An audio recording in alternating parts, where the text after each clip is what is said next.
வணக்கம் and welcome to வாகை தமிழா. நம்ம இன்றைக்கி வாகை தமிழாவில் வந்துட்டு எதை பற்றி பார்க்க போகிறோம் அப்படின்னா வந்துட்டு இது வந்து மழைக்காலம் இல்லையா.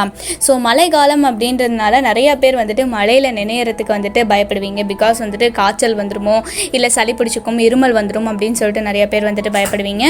ஸோ இந்த மாதிரி வந்துட்டு குழந்தைகளை கூட வந்துட்டு மழையில் நினையாத வந்துட்டு உடம்பு கெட்டு போயிடும் அப்படி இப்படின்லாம் சொல்லுவீங்க.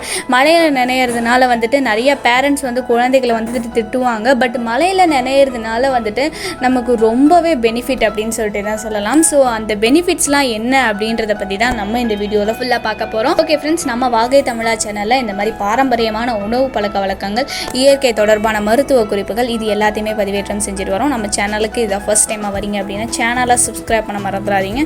சப்ஸ்கிரைப் பண்ணிங்க அப்படின்னா தான் நான் இந்த மாதிரி அப்டேட் பண்ணுற வீடியோஸ்லாம் உங்களுக்கு நோட்டிஃபிகேஷனாக வரும். ஓகே ஃப்ரெண்ட்ஸ், வாங்க வீடியோக்குள்ளே போகலாம். ஆக்சுவலாக வந்துட்டு நம்ம மழையில் நினைக்கிறதுனால மழை நீர்லேருந்து நம்மளுக்கு வந்துட்டு பிராணன் அப்படின்ற ஒன்று வந்துட்டு கிடைக்குது. ஸோ அந்த இம்யூனிட்டி அப்படின்றது வந்துட்டு பிராணன் அப்படின்றது வந்துட்டு மலையிலேருந்து நேச்சுரலாக நம்ம கிடைக்குது. ஸோ அது கிடைக்கிறதுனால நம்ம மலையில் போயிட்டு நினைக்கிறதுனால நம்ம பிளட் செல்ஸாக இருக்கட்டும், நம்ம உடலில் இருக்க செல்ஸாக இருக்கட்டும், அந்த பிராணன் அப்படின்றத வந்துட்டு மழை நீர்லேருந்து உறிஞ்சு எடுத்துக்குது அப்படின்னு சொல்லிட்டே சொல்லலாம். ஸோ அந்த மாதிரியெல்லாம் உறிஞ்சு எடுத்துக்கிறதுனால தான் வந்துட்டு நம்ம உடலில் வந்துட்டு டக்குன்னு சளி வருது, நம்மளுக்கு வந்துட்டு உடனே காய்ச்சல் அடிக்குது, இந்த மாதிரியான பிரச்சனைகள்லாம் வருது. ஆக்சுவலாக வந்துட்டு நம்ம உடலில் அந்த பிராணன் அப்படின்ற ஒன்று அதிகரிச்சுது அப்படின்னா நம்ம உடலில் வந்துட்டு ஏதாவது ஒரு நோய் இருந்துச்சு, நம்மளுக்கு ஏதாவது இம்யூனிட்டி கம்மியாக இருந்துச்சு அப்படின்னா அந்த கிருமிகளையும் நச்சு கிருமிகளையும், அது மட்டும் இல்லாமல் நோய் எதையாவது இருந்துச்சு அப்படின்னா அந்த நோயை வெளியில் காமிச்சு கொடுக்குது அப்படின்னு சொல்லிட்டு தான் சொல்லணும். ஸோ அதோட விளைவாக தான் வந்துட்டு நம்மளுக்கு சளி வரதா இருக்கட்டும், இல்லை காய்ச்சல் இருமல் இந்த மாதிரியெல்லாம் வந்துட்டு வருதுன்னே சொல்லலாம். ஸோ நம்ம உடலில் வந்துட்டு எந்த அளவுக்கு கிருமிகளை வந்துட்டு வெளியில் கொண்டுட்டு வர்றது தான் இந்த பிராணன் அப்படின்னு சொல்லிட்டு சொல்கிறாங்க. அது மட்டும் இல்லாமல் நம்ம மழையில் வந்துட்டு நினைறது மூலமாக அந்த கிருமிகளோட வெளியேற்றம் தான் வந்துட்டு இருமல் சளி காய்ச்சல் அது எல்லாமே அப்படியே வெளியில் வருது அப்படின்னு சொல்லிட்டு சொல்லலாம். ஸோ இருமல் சளி காய்ச்சல் இதெல்லாம் வர்றது வந்துட்டு ஐயோ குழந்தைங்களுக்கு வந்துட்டு ரொம்ப கஷ்டப்படுவாங்க, அவங்களுக்கு இதெல்லாம் வரக்கூடாது அப்படின்லாம் வந்துட்டு நம்ம நினைக்கவே கூடாது. இருமல் சளி காய்ச்சல் வர்றது எல்லாமே வந்துட்டு நேச்சுரலான ஒரு விஷயம் அப்படின்னு சொல்லிட்டு தான் சொல்லணும்.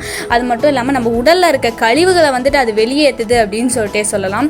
ஆரோக்கியமாக இருக்க பர்சன்ஸ் எல்லாருமே வந்துட்டு நம்ம ஆரோக்கியமாக தான் இருக்கமா அப்படின்றத டெஸ்ட் பண்ணணும் அப்படின்னா கண்டிப்பாக போயிட்டு மலையில் நினைங்க. ஸோ அந்த மாதிரி மலையில் நினைஞ்சிங்க அப்படின்னா உங்கள் உடலில் வந்துட்டு ஏதாவது குறைகள் இருந்துச்சு, இல்லை இம்யூனிட்டி கம்மியாக இருந்துச்சு, இல்லை கழிவுகள் அதிகமாக இருந்துச்சு அப்படின்னா நம்ம மலை மூலமாக உள்ளே போகிற பிராணனே அதை வெளியில் எடுத்துகிட்டு வந்து காமிச்சு கொடுத்துரும். ஸோ கண்டிப்பாக யாருமே இதுக்கப்புறம் வந்துட்டு மழையை நினச்சி பயப்பட தேவையில்லை. கண்டிப்பாக வந்துட்டு மழை வருது அப்படின்னா கண்டிப்பாக போய் மலையில் நினைங்க. அது மட்டும் இல்லாமல் மழை நீரை குடிங்க.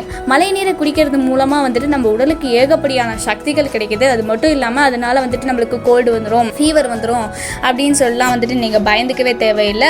அதனால நம்ம உடலுக்கு ஒரு நன்மை கிடைக்குது அப்படின்னு தான் சொல்லணும். ஸோ கண்டிப்பாக மழை நீரை குடிக்கலாம். அது மட்டும் இல்லாமல் மழை நீர் அப்படின்றது வந்துட்டு மழை பெய்யுது இல்லையா. ஸோ மழை பெஞ்சு ஒரு 5 நிமிஷம் கழித்து மழை நீரை பிடிச்சி அப்படியே ஸ்ட்ரைட்டாக வந்து நம்ம அப்படியே பிடிச்சி குடித்தோம் அப்படின்னா ரொம்ப நல்லது. ஏன் அந்த 5 நிமிஷம் சொல்கிறேன் அப்படின்னா அந்த 5 நிமிஷத்தில் வந்துட்டு அந்த நச்சு காற்றுன்னு சொல்லிட்டு சொல்லுவோம் இல்லையா. ஸோ அந்த நச்சு காற்றோட கலர்ந்துருக்கிறோம். ஸோ அதனால வந்துட்டு அந்த 5 நிமிஷத்துக்கு கழித்து வந்துட்டு நம்ம பிடிச்சி குடிக்கிறது ரொம்ப நல்லது அப்படின்னு சொல்லிட்டு சொல்கிறாங்க. ஸோ இதை வந்துட்டு நீங்கள் கண்டிப்பாக ட்ரை பண்ணி பாருங்கள். அது மட்டும் இல்லாமல் மழை நீரை பிடிச்சி சூரிய ஒளி படாமல் நீங்கள் நல்லா ஒரு பாதுகாப்பான ஒரு இடத்துல வச்சு டெய்லி குடிச்சிட்டு வந்தீங்க அப்படின்னாலே ரொம்ப ரொம்ப நம்ம உடலுக்கு நல்லது அப்படின்னு தான் சொல்லணும். பிகாஸ் வந்துட்டு வெயில் பட்டுச்சு அப்படின்னா அதில் புழு விழுந்துரும்னே சொல்லுவாங்க. அதனால வெயில் படாமல் வச்சுருந்தீங்கன்னா 6 வருஷத்துக்கு கூட அந்த நல்ல தண்ணி அப்படின்றது நல்லாவே இருக்கும். ஸோ நீங்கள் இதை வந்துட்டு ரொம்ப நல்லா யூஸ் பண்ணிக்கலாம். மழை நீர் அப்படின்றதும் மழை அப்படின்றதும் ரொம்ப நல்ல ஒரு விஷயம். இந்த மழை காலகட்டங்களில் நம்ம குழந்தைகளை வந்துட்டு போயிட்டு மழையில் நினையாத அப்படின்றத வந்துட்டு நம்ம சொல்ல வேணாம். நீங்களே கூட குழந்தைகளோட போயிட்டு ஒரு 10 நிமிஷம் மலையில் நினைங்க.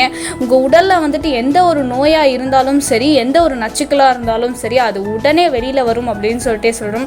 எந்த ஒரு ஆரோக்கியமான பர்சனும் வந்துட்டு மலையில் நினைஞ்சால் அவங்களுக்கு வந்துட்டு எந்த ஒரு எஃபெக்டும் காமிக்காது அப்படின்னு தான் சொல்லணும். ஸோ நீங்கள் இதுக்கப்புறமும் மலையில் நினைக்கிறத அவாய்ட் பண்ணிட்டே வராதிங்க அப்படின்னு சொல்லிட்டு நான் இந்த வீடியோவை முடிச்சுக்கிறேன். நம்ம வாகை தமிழா சேனலில் இந்த மாதிரி பாரம்பரியமான உணவு பழக்க வழக்கங்களும் இயற்கை தொடர்பான மருத்துவ குறிப்புகளையும் வந்துட்டு பதிவேற்றம் செஞ்சுட்டு வரோம். நம்ம சேனலுக்கு இதை ஃபர்ஸ்ட் டைமாக வரீங்க அப்படின்னா மறக்காமல் சேனலில் சப்ஸ்கிரைப் பண்ணுங்கள். சப்ஸ்கிரைப் பண்ணிங்க அப்படின்னா தான் நான் இந்த மாதிரி அப்டேட் பண்ணுற வீடியோஸ்லாம் உங்களுக்கு நோட்டிஃபிகேஷனாக வரும். நீங்கள் பண்ணுற ஒவ்வொரு சப்ஸ்கிரைபும் தான் நான் அடுத்தடுத்த வீடியோஸ் போடுறதுக்கான நல்ல ஒரு மோட்டிவேஷன். தேங்க்யூ.